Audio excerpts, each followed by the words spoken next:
the good thing is with meditation is you cannot do it wrong, even though when new people come or when I talk with people and I tell them, they ask me, what do you do? I said, well, one of the things I do is I'm a meditation teacher.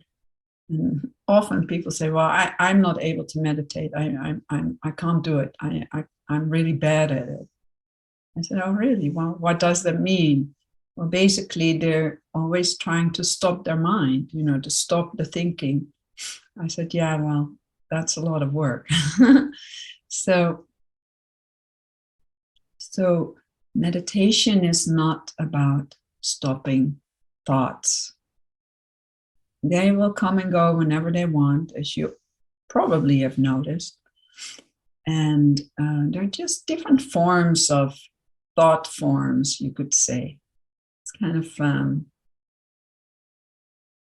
we're kind of like an antenna for receiving thoughts that are flying around. We're not creating thoughts. What I understand even in research, but I also know, ancient gurus, they spoke about, the brain is not capable of creating the thoughts.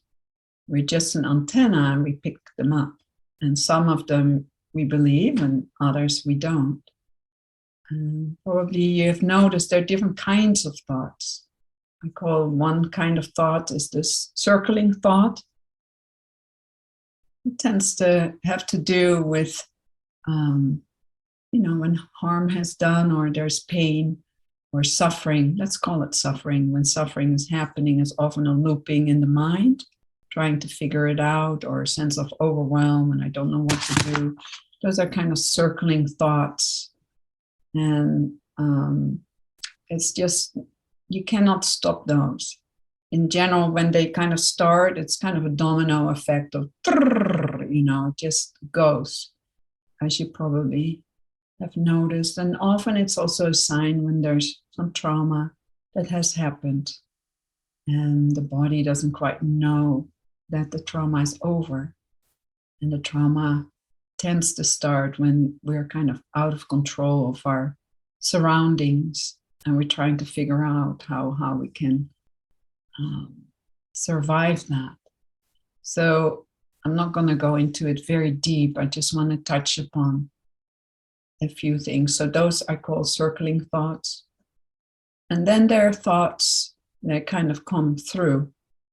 You can call them divine thoughts, or they don't tend to be negative. They just tend to kind of come and go. Yeah, they don't have a stickiness to them. They just inform you or show you. And so that has a whole different flavor to it. So during meditation, any kind of thought will come. Circling thoughts, the thoughts that just enter in. And we're not so busy with the thoughts, even though we can. If you want to, you can always inquire into it. What is a thought? What is that? Because in general, when thoughts happen and we feel we need to do something about them, we go into the world of thought, trying to, in that same consciousness of thoughts, we're trying to fix it or change it or do something with it. Yeah. Mostly to get rid of it. I think that's the number one thing for most of us. Kind of resist the train of thoughts, how they perform, how they come into form.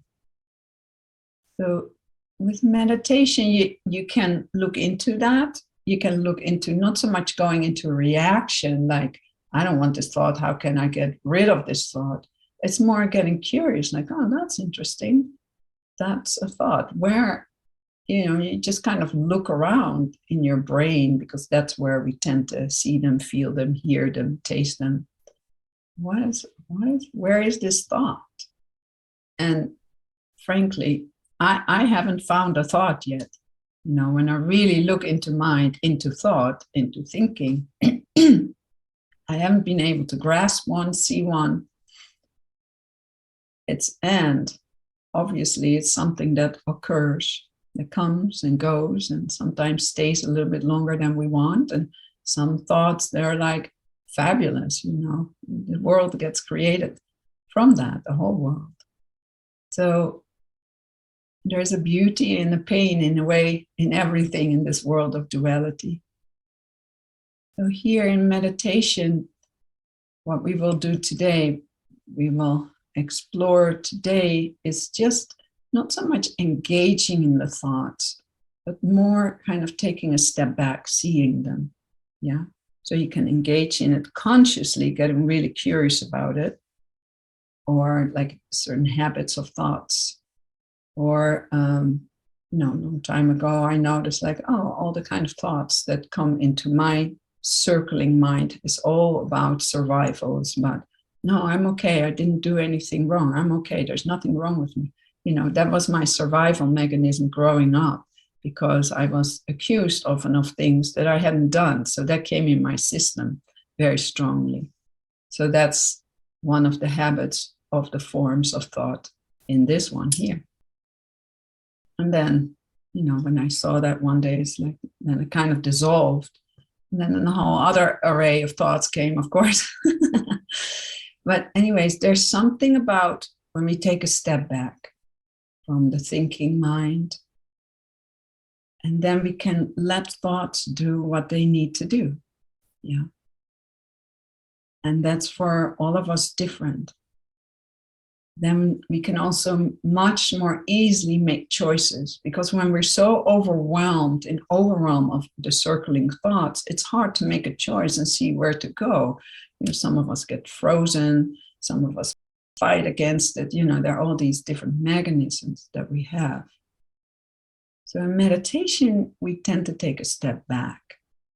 In Zen, we call it the backward step. We just step back into our true nature, into what we really are, which is not thinking. It's not thinking. Yeah. So we will take that step back. And it's the same with feelings and sensations, because when we take a step back, there's more space. We are that space. But then you really realize, I am this space to look into thought, or I am this space that sees this, the emotion, or that allows myself to be touched by the emotion of sad or happy. We, as space, we experience it. So then we come into the direct experience. And coming into the direct experience is very different than going into emotion and thinking about it, the thought about it. Yeah. So sometimes, to give an example, when I speak with someone and I ask, for instance, how are you doing? Well, I'm depressed. Okay, depressed is a very overused word. I'm not saying it doesn't exist, but depressed. Well, what does that mean for you?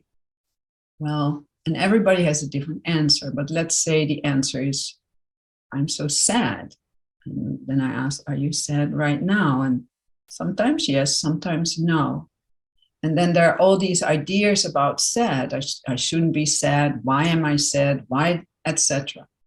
So with meditation, we not go into that overlay, that layer that lays on top of the experience.